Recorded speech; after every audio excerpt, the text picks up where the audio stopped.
Focus on You Until You Win by Friends in Books. The world is loud, but your focus is your power. Are you constantly distracted? Always putting others first, yet feeling stuck in the same place?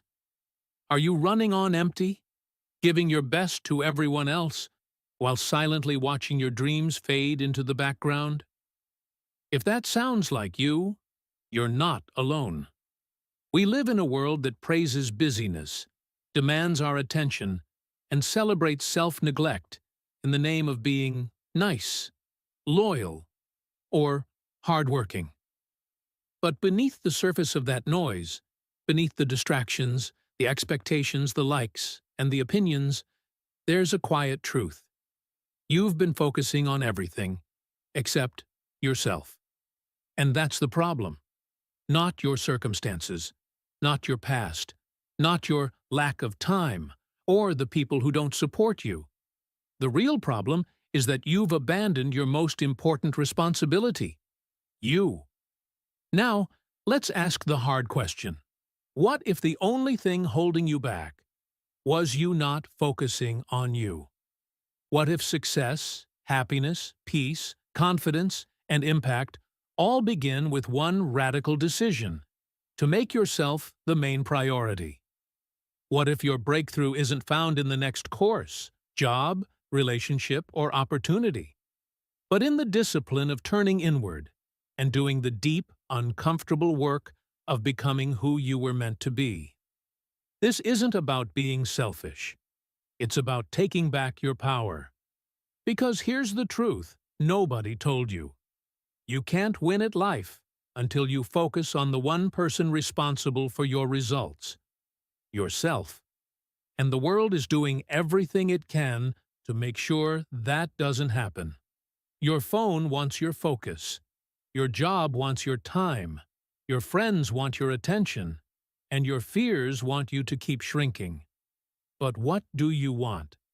More importantly, what does the strongest, highest version of you want? This book is not motivation. This is mental warfare. It's a fight against every lie you've believed about who you are and what you're capable of. It's not about doing more. It's about doing you, intentionally, consistently, and unapologetically. It's about becoming a focused force of clarity in a distracted world. You don't need to be more talented. You don't need another degree. You don't need everyone's approval. What you need is a decision. A quiet, firm, personal decision. From now on, I focus on me until I win. Because when you do, you stop wasting time. You stop making excuses. You stop tolerating mediocrity. And something powerful happens. You stop looking for validation and start creating results. You stop waiting for someone to believe in you and start becoming someone you believe in. This is your wake-up call. No more sleepwalking through life. No more being loyal to distractions. No more shrinking yourself to fit places you've outgrown. This is about refocusing your energy, redirecting your attention, and reclaiming your life. The world is loud, but your focus is your power. And if you learn how to use it, you won't just survive. You'll win. Chapter 1. The Silent Killer. Distraction. We're living in a time where everything is designed to steal your attention. You wake up in the morning, and before you've even taken a deep breath, your mind is already hijacked by a screen. Notifications light up your phone.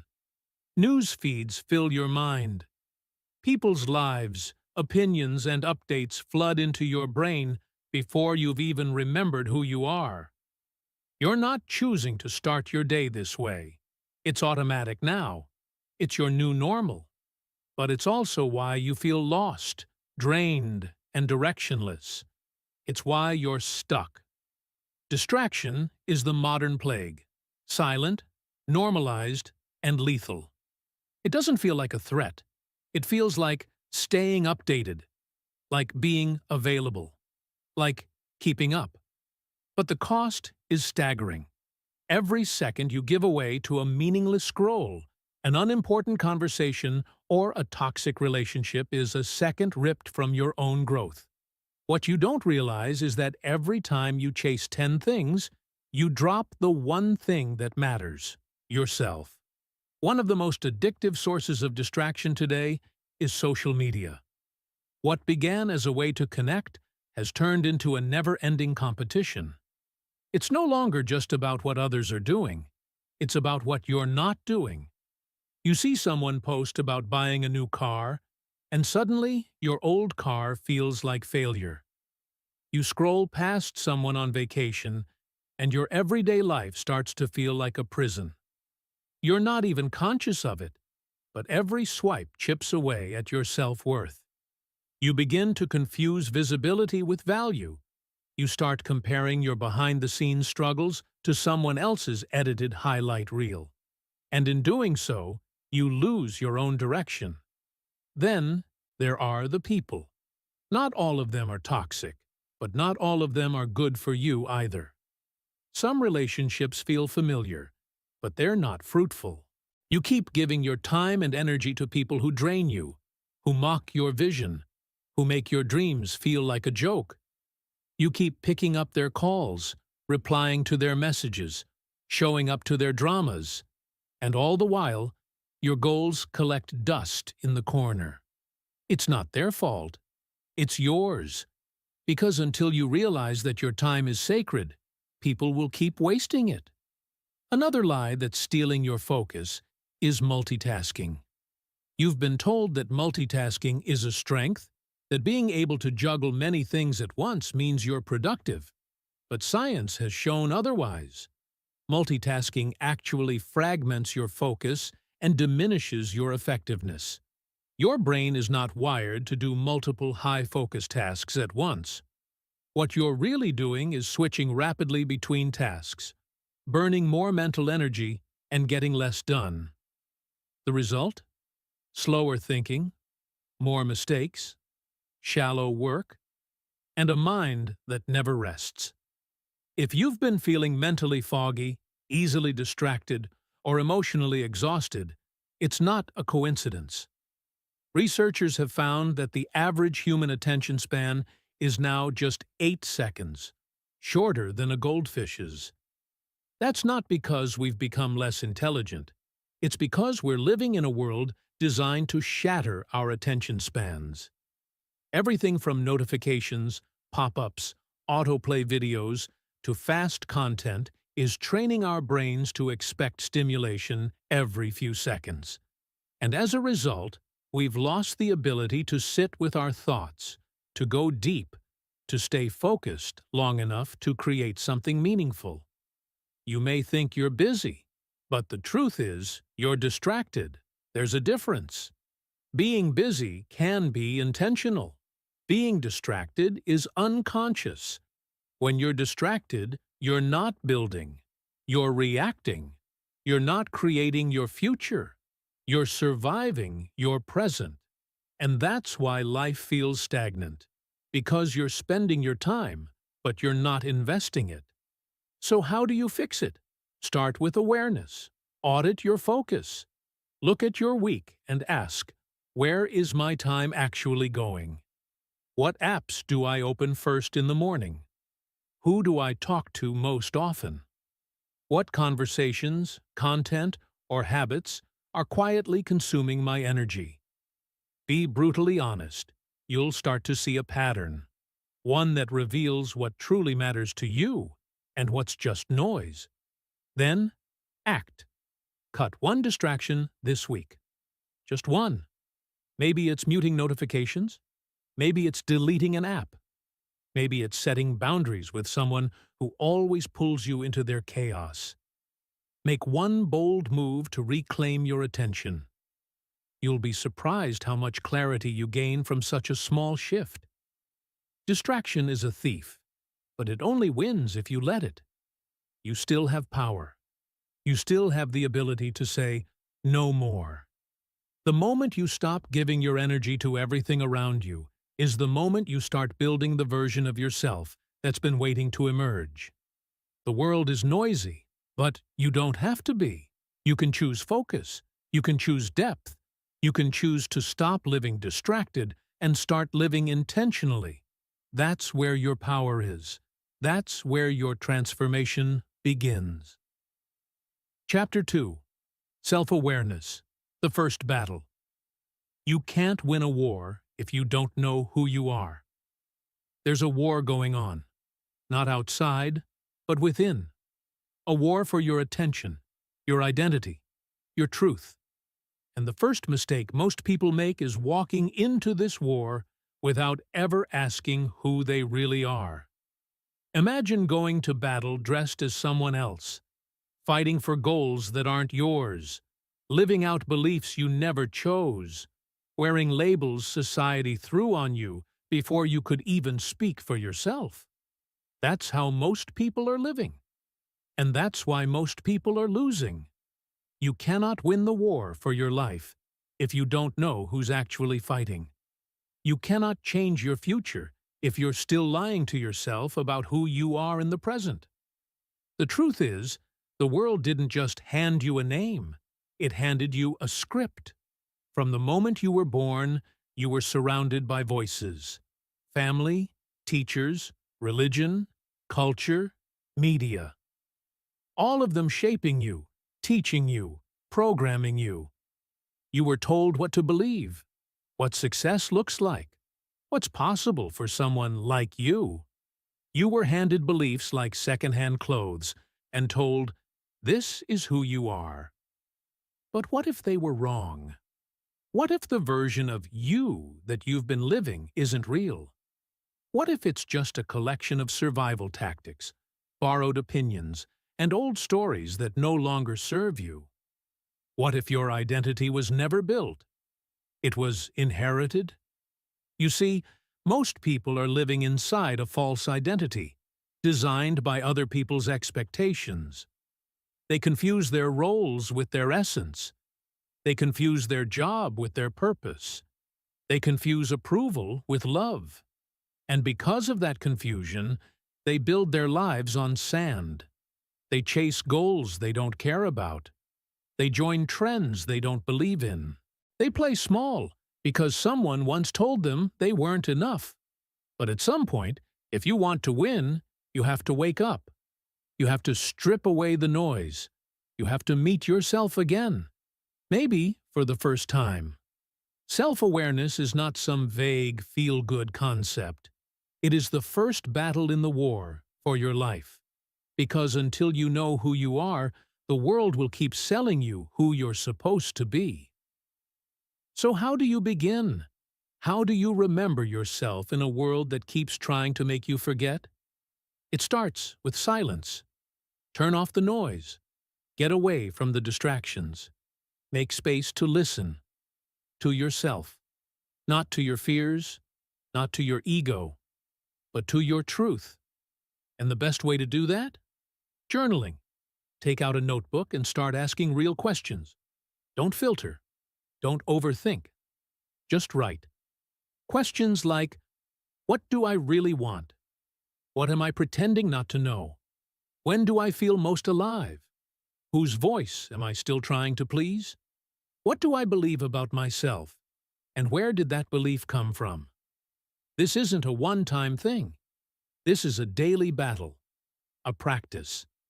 The world will keep trying to pull you into its version of success. Every ad, every feed, every conversation, trying to shape you. But journaling is your rebellion. It's how you come back to you. Another tool? Questioning your beliefs. Write down 5 beliefs you were taught growing up. Things like, you have to go to college to be successful. Men don't cry. Money is the root of all evil. You shouldn't want too much. You're too loud, too emotional, too different. Now ask yourself, are these beliefs helping you win or keeping you small? Who gave you these ideas? Were they free? Were they happy? Were they fulfilled? If not, why are you still letting their beliefs run your life? The beliefs you carry are either bricks or wings. They either weigh you down or help you rise. And most people are carrying beliefs that don't belong to them. It's time to let go. Now let's talk about self-image versus self-worth. This is where many people get stuck. Self-image is how you see yourself. It's shaped by the roles you play: student, parent, employee, entrepreneur. It's shaped by feedback, what people say about you, how they treat you, the labels you've accepted. But self-worth? That's deeper. That's your value, independent of your performance. It's the unshakable truth that you matter, that you are enough, even when you fail, even when you fall short, even when no one claps for you. It's the kind of worth that isn't earned, it's owned. If your self-image is built on achievements, compliments, and comparison, it will collapse the moment life gets hard. But when your self-worth is rooted in truth, you become unshakable. You are not your titles. You are not your followers. You are not your paycheck. You are not your mistakes. You are not your past. You are the awareness behind it all, the consciousness that chooses, that learns, that grows. Here's a powerful shift. Stop asking, "What should I do?" and start asking, "Who am I becoming?" Because when you're clear on who you are, what to do becomes obvious. When your identity is strong, your focus sharpens. You stop chasing everything and start building the right things. But clarity doesn't come to the distracted. It comes to the intentional. It comes to those willing to confront the mirror, to sit in the discomfort of truth, and to burn the old story to build a new one. So here's your challenge for today. List 5 beliefs you were given. Then ask, are they helping me win? If not, it's time to rewrite them. You are the author now, and the story you write from this point forward, that is the story that will shape your future. Remember, the war isn't out there. It's in here. The battle for self-awareness is the first and hardest fight.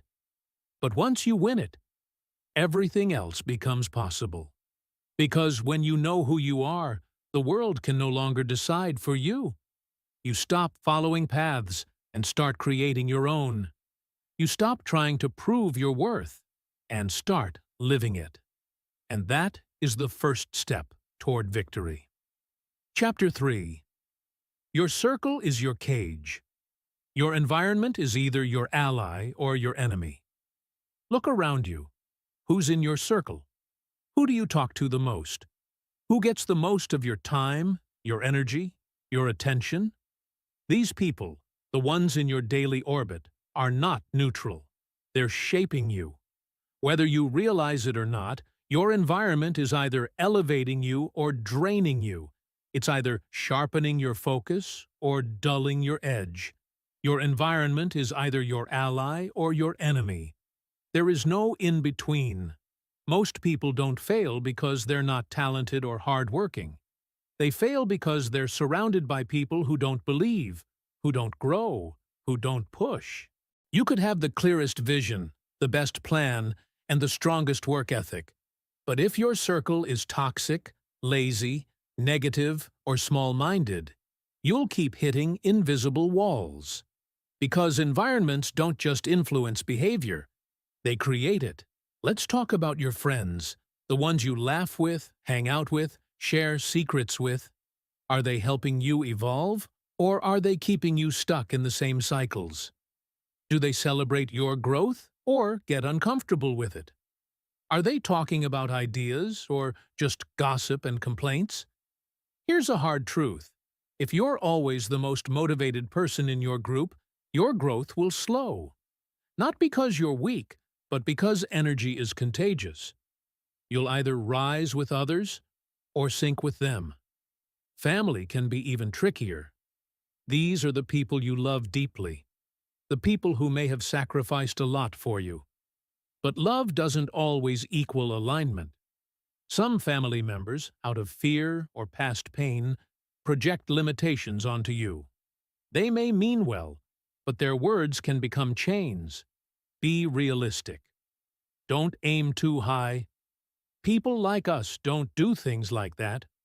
If you're not careful, their doubts become your ceiling. And then there are co-workers. You spend hours each day with these people. Are they inspiring, disciplined, forward-moving? Or are they complainers, clock watchers, and chaos makers? The conversations you absorb shape your mental climate. If everyone around you is complaining about the boss, resenting the work, or making excuses, you'll begin to adopt that energy. And over time, it will destroy your ambition. One of the biggest lies you've been told is that you need people to like you to succeed, that you have to keep everyone close, that cutting people off makes you cold. But here's the truth. Growth requires subtraction. Some people were only meant to be part of your history, not your destiny. It's time to ask the hard questions. Who in your life makes you feel smaller when you share big dreams? Who always brings drama, distraction, or doubt? Who takes more than they give? Who do you feel emotionally exhausted around? Now flip it. Who challenges you to grow? Who tells you the truth, even when it's uncomfortable? Who supports you without jealousy or judgment? Who makes you feel more like yourself? Because here's what people get wrong.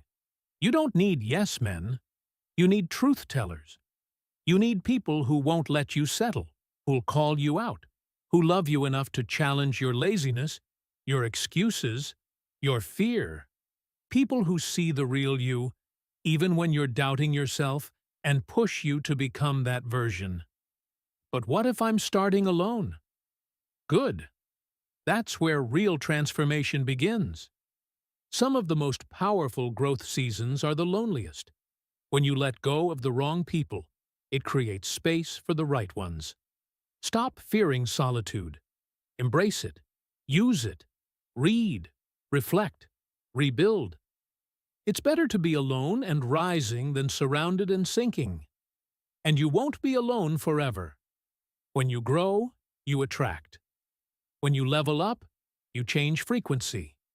The right people will feel you, but they can't find you if you're still hiding in environments you've outgrown. You'll only meet them when you have the courage to step out of the crowd. So how do you build a winning circle? Start by becoming the kind of person you want to attract. Be disciplined. Be honest. Be hungry. Show up for your vision, even when no one's clapping. That kind of energy sends a signal, and when others feel it, they'll be drawn to it. Seek out people who are ahead of you, not to copy them, but to learn. Go where growth-minded people gather. Masterminds, events, online forums, even books and podcasts. Your mentors don't have to be in the same room. Proximity is power, but so is intentional consumption. Fill your mental space with voices that build you. And while you're building your circle, don't forget to prune it. Here's your action step. Start subtracting to grow. Make a list of the 5 people you spend the most time with. For each one, ask, are they helping me become who I want to be? If not, limit their access. That doesn't mean cutting them off cold. It means redefining boundaries. You don't owe anyone unlimited access to your life, especially when that access is costing you your peace and progress. Your circle is either your cage or your fuel. It's either keeping you locked into old patterns or launching you into new levels.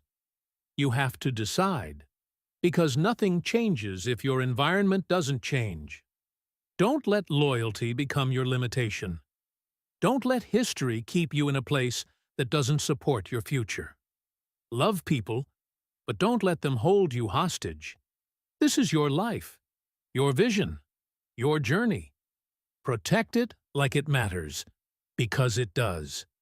Your environment is speaking to your potential every day. The question is, what is it saying? And more importantly, are you listening? Chapter 4. Building the Mental Fortress.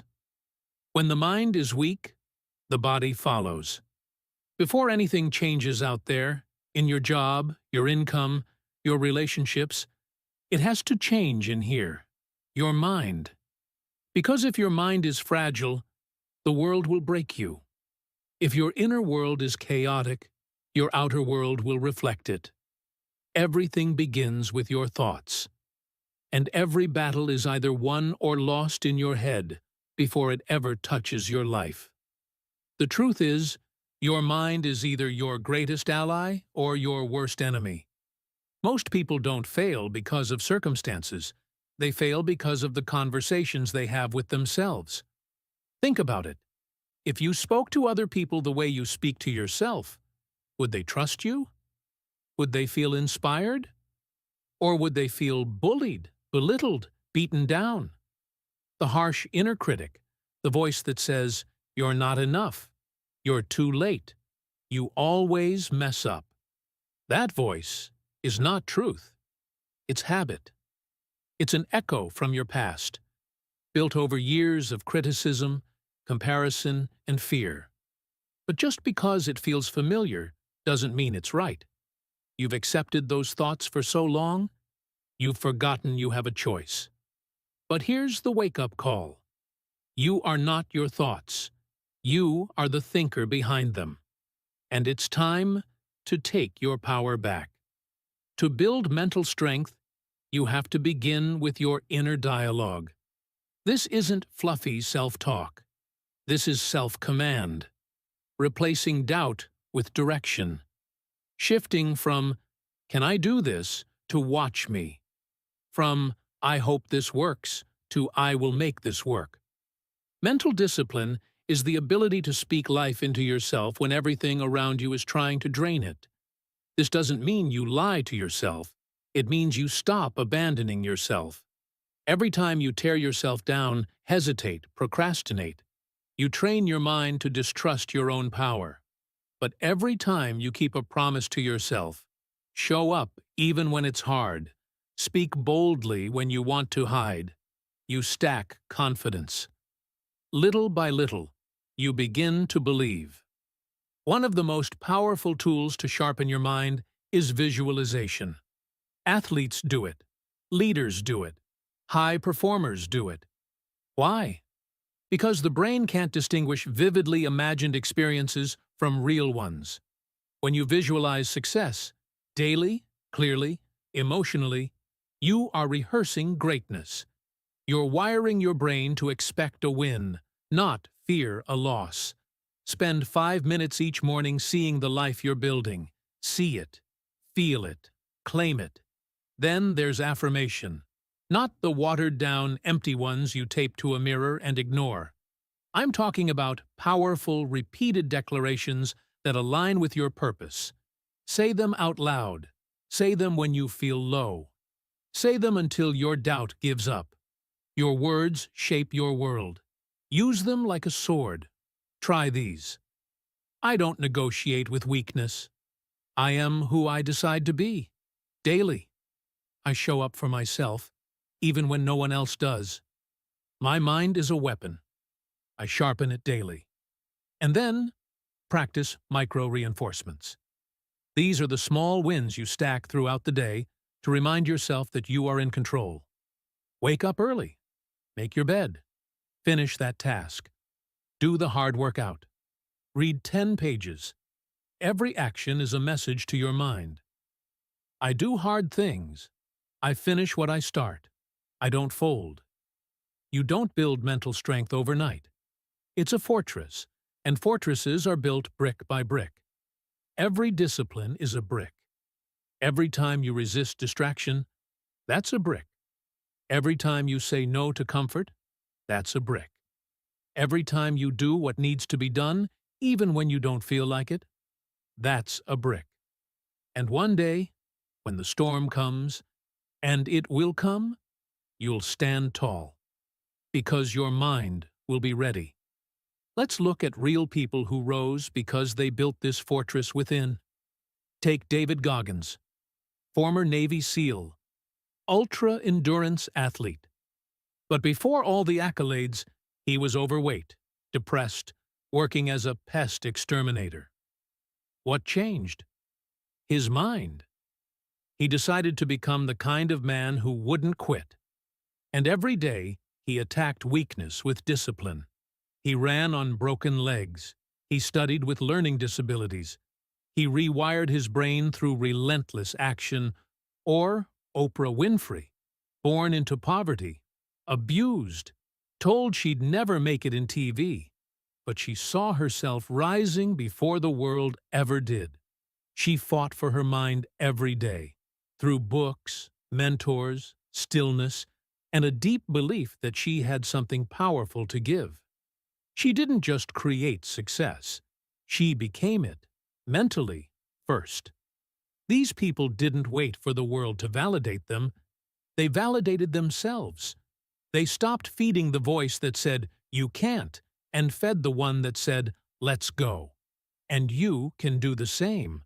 But it begins with a choice, a decision to stop being a victim of your emotions, to stop surrendering to impulse, laziness, and fear, to train your mind the same way an athlete trains their body, with intention, effort, and consistency. Here's your daily mental workout. 1. Silence the noise. Start each day with 10 minutes of stillness. No phone, no music, just breathe and be. 2. Affirm with power. Say 3 strong affirmations out loud, every morning, every night. 3. Visualize your win. Spend 5 minutes seeing yourself already succeeding. Make it vivid. 4. Do one hard thing. Pick something that stretches you, then do it, no matter what. 5. Write it down.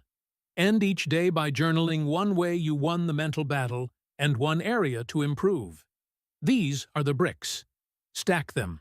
Stack them until your mind is bulletproof. Because when the mind is strong, the body follows. The habits follow. The income follows. The relationships follow. The life follows.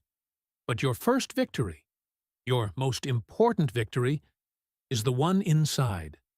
It's the moment you look that inner voice in the eye and say, "You don't run this anymore. You run you." And the world will respond, not to your wish, but to your will, to your strength, to your command. Build the fortress. Keep building it. And when life tests you, as it will, you'll smile, because you'll know, I've already won the real battle. Chapter 5. Ruthless Execution. The Daily War Plan. Focus without action is delusion. Knowing who you are is powerful. Silencing inner chaos is essential. But without consistent action, all that clarity means nothing. It's like polishing a sword you never swing. Understanding without execution is just intellectual entertainment. You feel productive, but nothing actually changes. The truth? Focus without action is just a more sophisticated form of procrastination. You don't rise because you know what to do. You rise because you do what must be done, even when it's boring, hard, or uncomfortable. That's where most people fall. They get fired up by motivation, ride the emotional high for a few days, and crash the moment resistance shows up. But the ones who win, they aren't slaves to motivation. They're students of discipline. Discipline is the art of doing it anyway, showing up whether you feel like it or not. Motivation is a mood.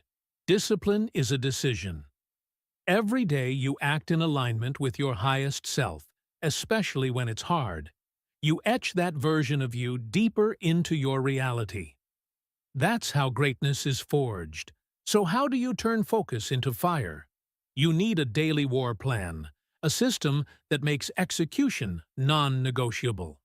Because the person who plans their day with purpose, protects their time with intensity, and finishes what they start, that person is unstoppable. Step 1. Time is your sword. Use it sharply. Start with time blocking. Most people let their time get stolen by randomness. Notifications, messages, requests, distractions. They say yes to everything and end the day wondering where it all went. Here's the shift. Don't prioritize your schedule.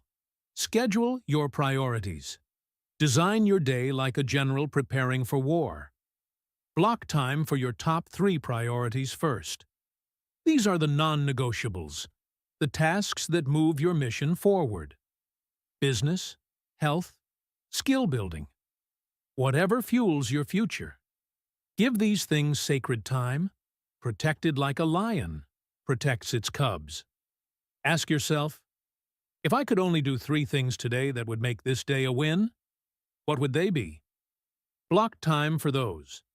Then guard that time like your life depends on it, because it does. Step 2. Goals are just targets. Habits are the arrows. Big goals sound good. Write a book.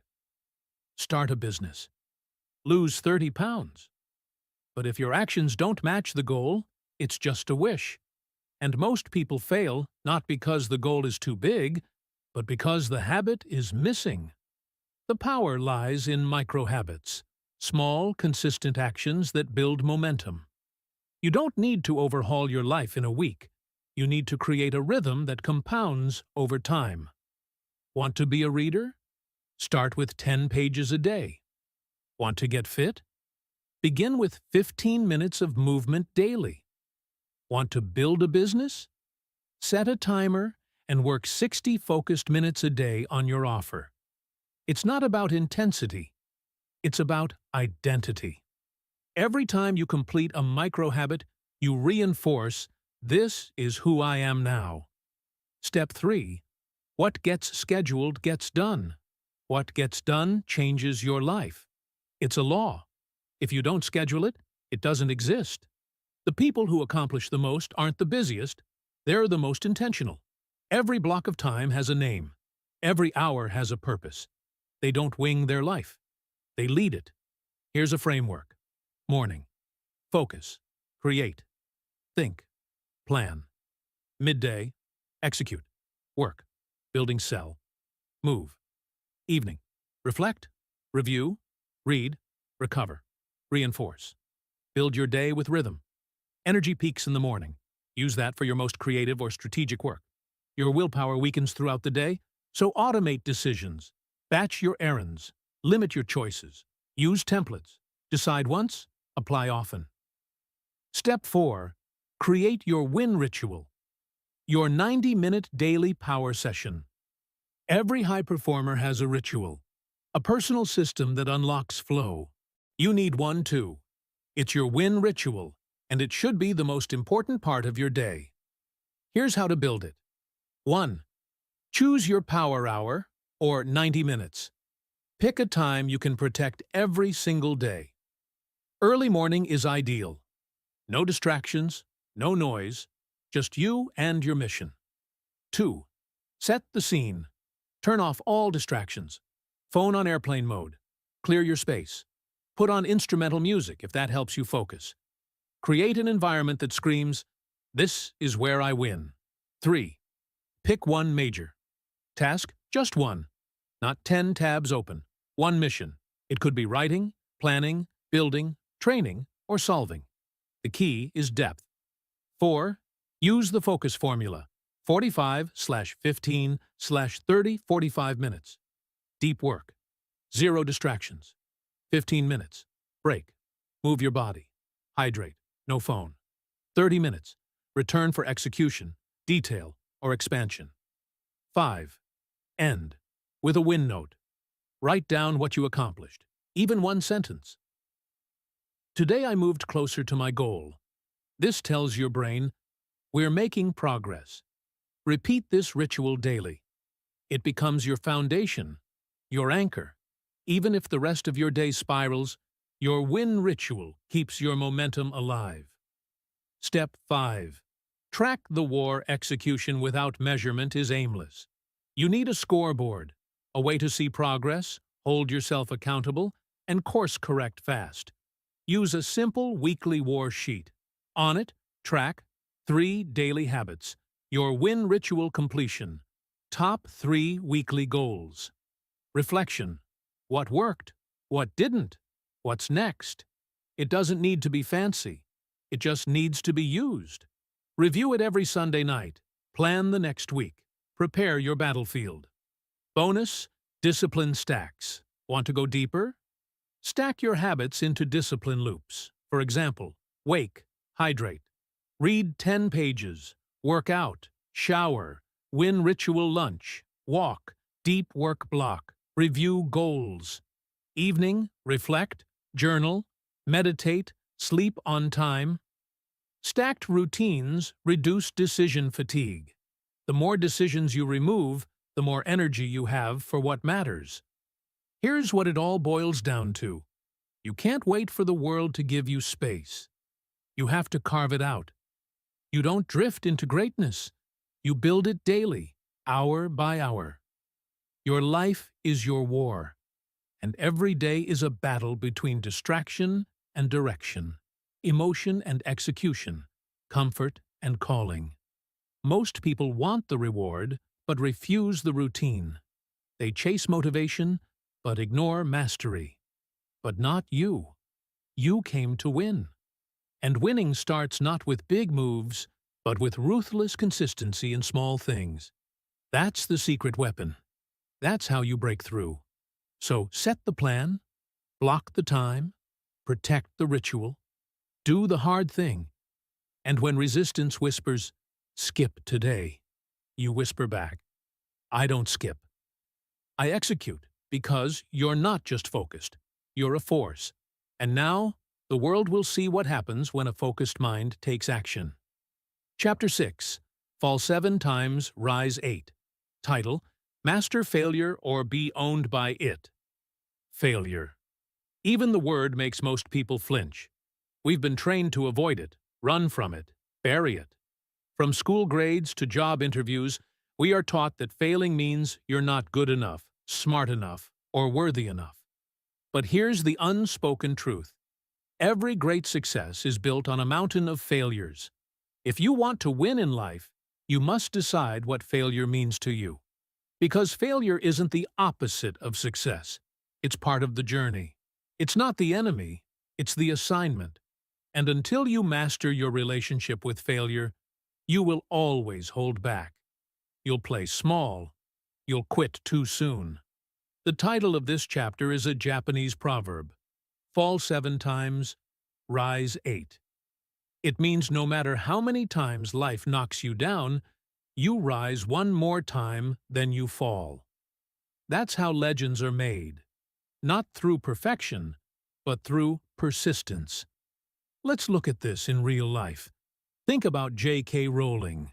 Before Harry Potter became a global phenomenon, she was a single mother, broke, depressed, and rejected by 12 publishers. They told her it wouldn't sell. They told her no one would care. Imagine if she had taken that as a sign to quit. Instead, she saw every rejection as a redirection. She kept showing up. Or think of Michael Jordan. Cut from his high school basketball team, most would have crumbled. But he turned that sting into fire. He later said, "I've missed more than 9,000 shots in my career. I've failed over and over and over again in my life. And that is why I succeed." Here's the truth most people won't admit.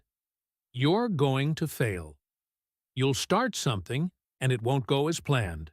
You'll pour your heart into something, and it might flop. But the point isn't to avoid falling. The point is to become someone who rises anyway. And to do that, you have to rewire how you see failure. The danger of perfectionism. Many people aren't chasing success. They're avoiding shame. That's perfectionism in disguise. Perfectionism says, if I can't do it perfectly, I won't do it at all. It's paralyzing. It tells you to wait until you're ready, polished, validated. But real growth only happens when you do it messy, fail fast, and fail forward. Understand this. Perfectionism is not a high standard. It's fear wearing a mask. And fear of judgment, what people will think, say, or post, has killed more dreams than actual failure ever could. You will never reach your potential if you're tiptoeing around people's opinions. Stop trying to impress people who aren't even building anything. You're in the arena. They're in the stands. Their boos mean nothing. Focus on your mission. Build emotional immunity. What happens when you work hard on something and it still falls apart? You feel defeated, discouraged, maybe even humiliated. That's natural, but it's also a test. Just like your body builds immunity by facing small doses of a virus, your mind builds resilience by facing small doses of failure. It's called emotional immunity, and the only way to get it is through reps. Every time you get rejected and keep going, you build it. Every time you mess up and try again, you build it. Every time you launch something and it gets ignored, and you still show up, you build it. Eventually, failure loses its sting. It stops being personal. It becomes data, feedback, refinement. And when that happens, you become dangerous. Because now, nothing stops you. You don't need approval. You don't need a perfect plan. You just keep moving. Setbacks are invitations to refocus. Here's a perspective shift. Every setback is an invitation to refocus. Failure forces you to look in the mirror, to ask, what went wrong? What can I learn? What do I need to do differently? Failure, when used right, is the best teacher in the world. It shows you your gaps, your blind spots, your weaknesses, and if you're brave enough to look, it gives you the tools to level up. You don't learn resilience from winning. You learn it from rebuilding. You don't learn wisdom from smooth paths. You learn it from detours. So stop seeing failure as the end. See it as the beginning of your next level. Ask yourself, are you learning? Or just quitting? Let's get brutally honest. Are you actually learning from your past failures? Or are you just quitting every time it gets hard? Quitting looks different now. It's not always walking away. Sometimes it's staying in the same place, but no longer giving your best. It's going through the motions, playing it safe, avoiding risk. That's slow-motion quitting. You didn't come this far to play dead. If you failed, ask, what did I expect? What actually happened? What can I change next time? Then apply it. That's how you build anti-fragility, the ability to grow stronger under stress. Your scars will be your superpower. The most powerful people you know didn't get there on an easy path. They bled, they cried, they broke. And then they got back up and kept building. Don't envy someone's success until you've seen their scars. Your scars tell a story of survival, of learning, of grit. And someday, those same wounds you want to hide right now will be what inspire others to keep going. So own them. You've earned them. Let failure fuel you. From this moment forward, declare, failure fuels me. Let every no sharpen your hunger. Let every closed door redirect your path. Let every fall teach you something the climb never could. Because once you stop fearing failure, you become free. Free to risk. Free to grow. Free to chase your highest potential without a safety net. You don't need guarantees. You don't need perfect conditions. You just need to decide, I'm not owned by failure. I master it. So rise. And if you fall again, rise again and again and again, until rising becomes your reflex, because you weren't born to quit. You were born to win, even if it takes falling 7 times to rise 8. The comeback starts now. Chapter 7. Selfish to serve, the paradox of growth. Why focusing on you helps everyone around you. For far too long, we've been sold a dangerous lie that prioritizing yourself is selfish. That taking time for your own healing, your own growth, your own clarity is somehow a betrayal of those who depend on you? That choosing solitude, boundaries, or space means you don't care. But let me ask you this. How can an empty cup pour into others? How can a wounded healer offer true healing? How can someone drowning be expected to save others? This chapter exists to destroy the guilt you feel for choosing yourself. Because the greatest thing you can do for the world, for your family, for your purpose, is to focus on you. Not to isolate, but to elevate. Not to withdraw, but to build strength. Selfishness is not self-focus. True selfishness is refusing to grow, while expecting others to carry your weight. Let's talk about the myth of selflessness. We praise people who give endlessly. The mother who sacrifices everything. The friend who's always available. The employee who never says no. But beneath the praise, many of those people are exhausted, bitter, lost, burnt out. Because somewhere along the line, they were taught that loving others means abandoning themselves. But real love doesn't require self-abandonment. Real service doesn't require self-erasure. In fact, the most powerful people on this planet, those who truly serve, uplift, and inspire, are the ones who have done the inner work. They've healed, they've reflected, they've grown, they've faced their pain instead of projecting it. They've taken time to sharpen their tools so they can build something that lasts. That's the paradox of growth. You have to go inward before you can go outward with impact. Healed people help best. Broken people break others, even when they don't mean to. People who haven't dealt with their own wounds often bleed on those who never cut them. That's why prioritizing your emotional, mental, and spiritual health is not selfish. It's responsible. You think you're helping others by being available 24/7? Maybe.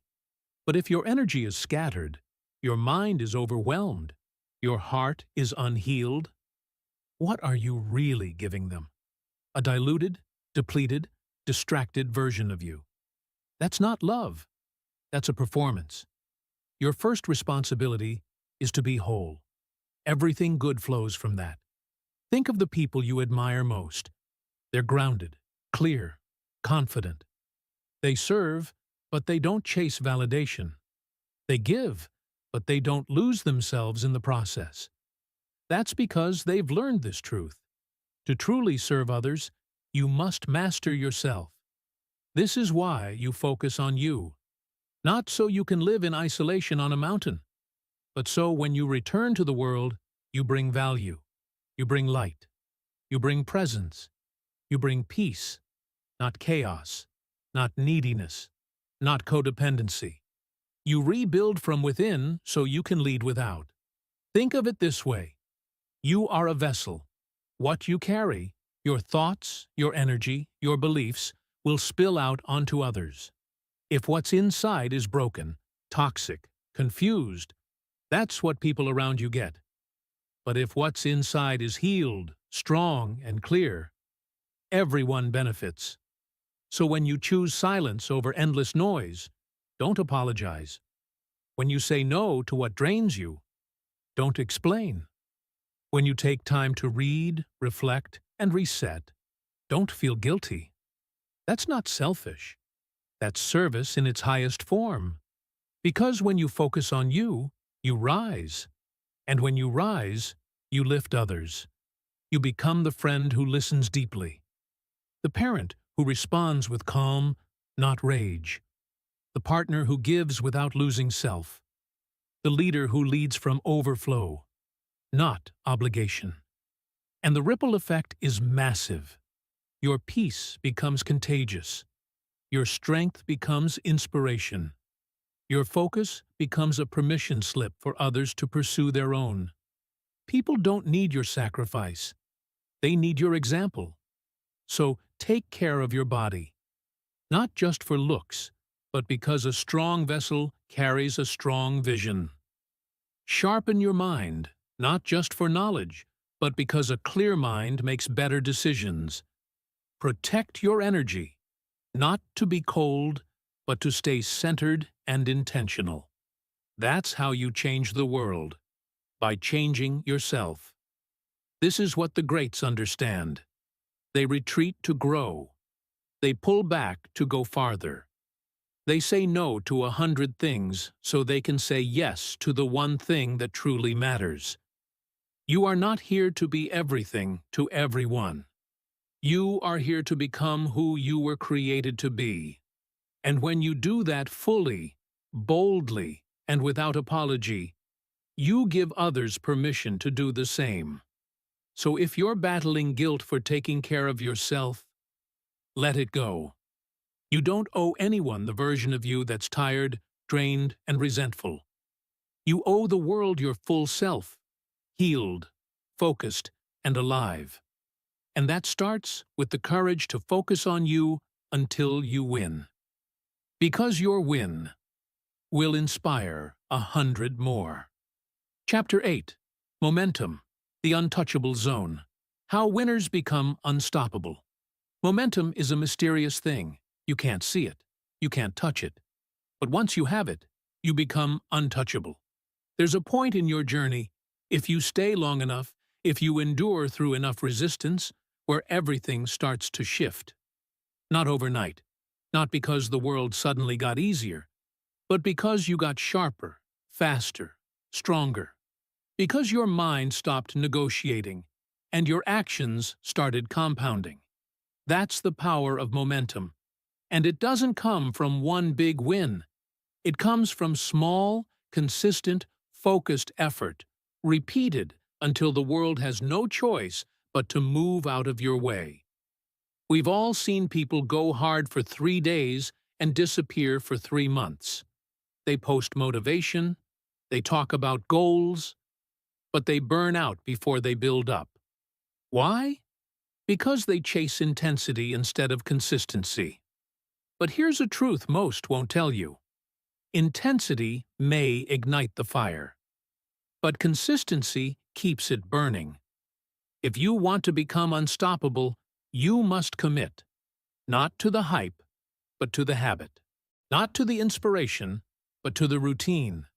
Not to being perfect, but to showing up no matter what.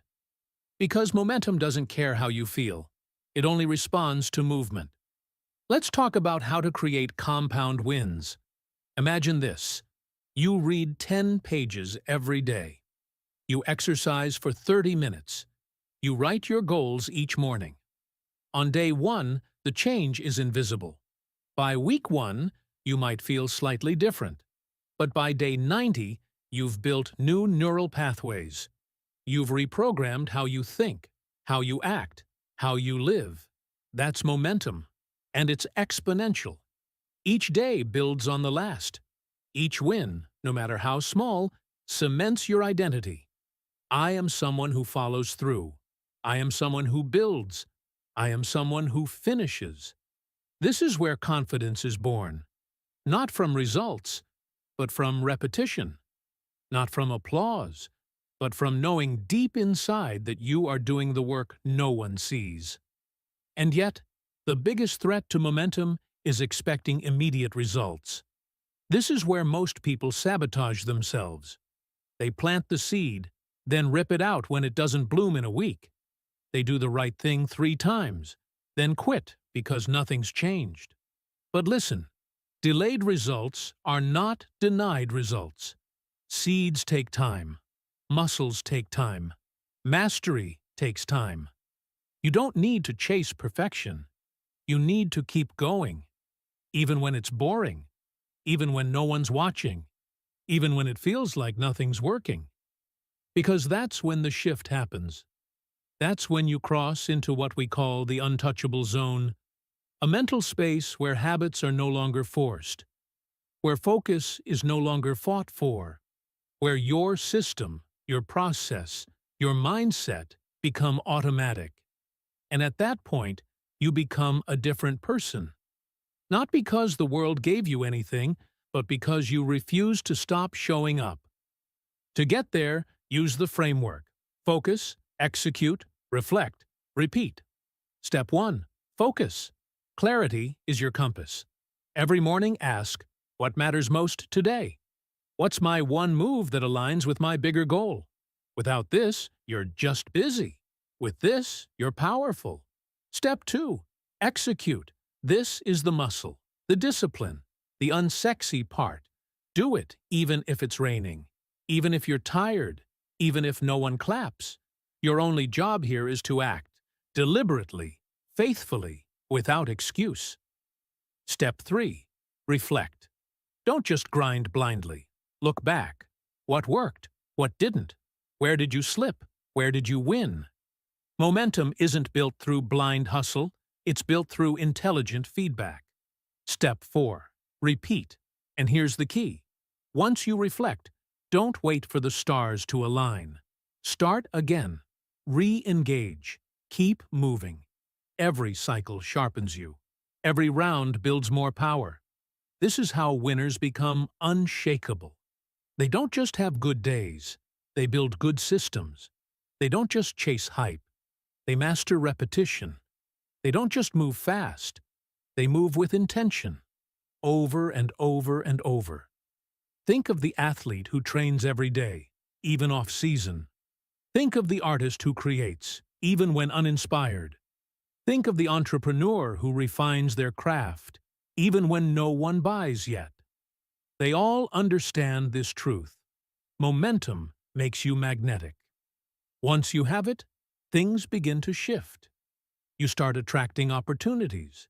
You speak with more certainty. You carry a weight that others can feel. Not because life got easier, but because you became consistent. That's when your habits become your identity. That's when your daily choices echo into your future. That's when you become untouchable. Not because you're perfect, but because you don't stop. So here's your challenge. Choose one thing today and don't break the chain. Not for a week. Not until it gets hard, but until it becomes who you are. Because when you stop starting over, you start gaining ground.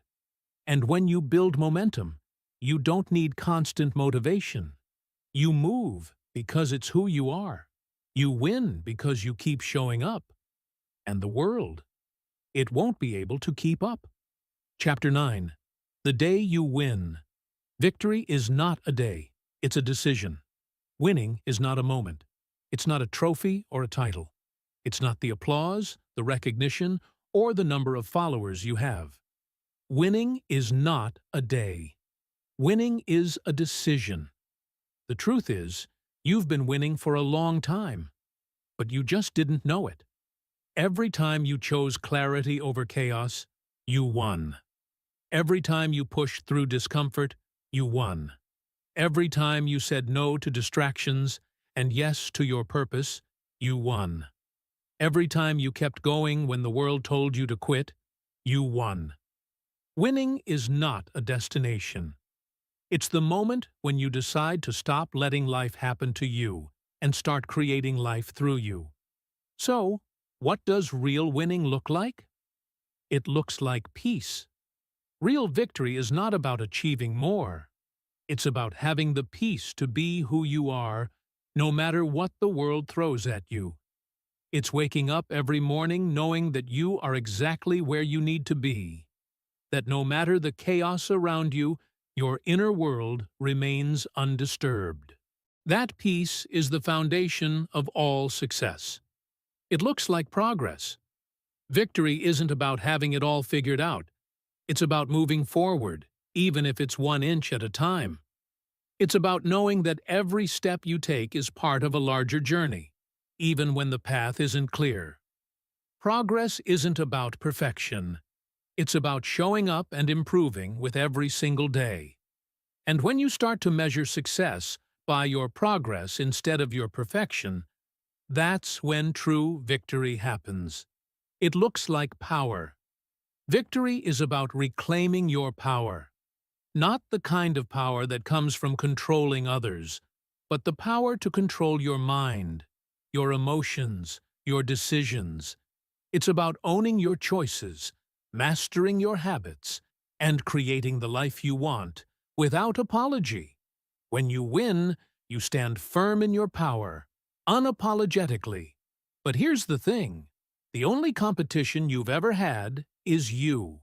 It's always been you versus you. Every time you compared yourself to others, you lost focus. Every time you let doubt creep in, you abandoned your power. Every time you stopped believing in your own potential, you stepped out of the ring. The real battle was never about being better than anyone else. It was about being better than who you were yesterday. It was about quieting the noise, staying true to your vision, and making decisions that align with your growth. You've been in competition with your own limits. The person you were, the doubts you carried, the fears you lived by. Winning doesn't mean you're the best. It means you become the best version of you. Now, let me tell you a story of transformation. A story of what winning really looks like. There once was a man who was lost. He had dreams, big ones, but he couldn't seem to make progress. Every day felt like he was swimming against the tide, trying to catch his breath, but always falling short. He was stuck in a cycle of disappointment, never feeling good enough. One day, he met an old woman who asked him, "Why do you keep trying to push against the current?" "I'm trying to get somewhere," he said. She smiled softly and told him, "You're not meant to fight the current. You're meant to find your flow." The man was confused. "But if I don't fight, how do I get where I need to go?" "By accepting that you don't need to fight. By trusting that everything you need is within you. When you stop struggling against what you can't control, you'll start moving with ease. But first, you must decide that you're ready to win, not because of the destination, but because of the journey. The victory lies in who you become along the way." And so he began. Instead of pushing, he focused inward. He stopped trying to outrun the world. He found peace in his own thoughts. He measured progress by how much closer he became to his true self, not by how far he was from his goals. And slowly, things began to change. His world didn't change overnight, but he did. And that made all the difference. This is your story too. Your win is not out there, waiting for you.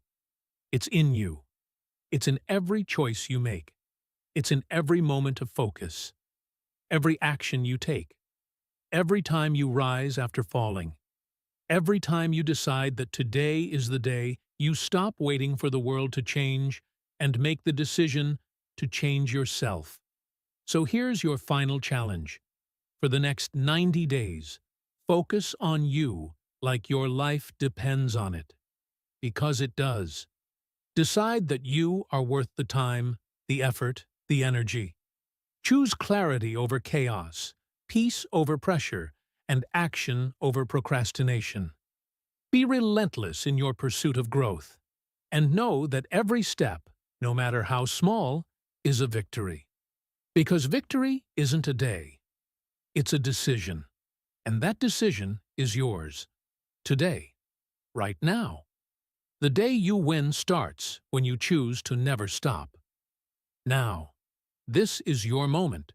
You've just taken a powerful journey, a journey that has the potential to change everything. You've gained the tools, the clarity, and the mindset to create a life where you are in control, where you focus on your growth, your goals, and your purpose. But let me remind you, this isn't the end. This is just the beginning. The real work starts now. You've learned the principles, but living them will transform you. It's time to decide. Are you ready to step into the next version of yourself? If this video woke something up inside you, if it stirred that spark of realization, that hunger for something more, don't keep it to yourself. Share it. Live it. Become it. The world needs what you have to offer.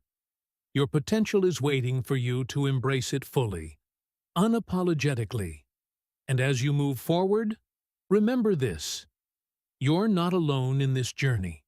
I'm with you every step of the way. So, if you found value in this, hit that like button. Drop a comment below and share your thoughts. What's your biggest takeaway? How are you going to focus on you from today? And of course, if you haven't already, subscribe so you never miss the next step in your journey toward greatness. Whenever you feel lost or unsure, or like the world is trying to pull you in a million directions, come back to this video. Reread it. Re-watch it. Let these words remind you of your power. Because this is your moment. Now go out and claim it.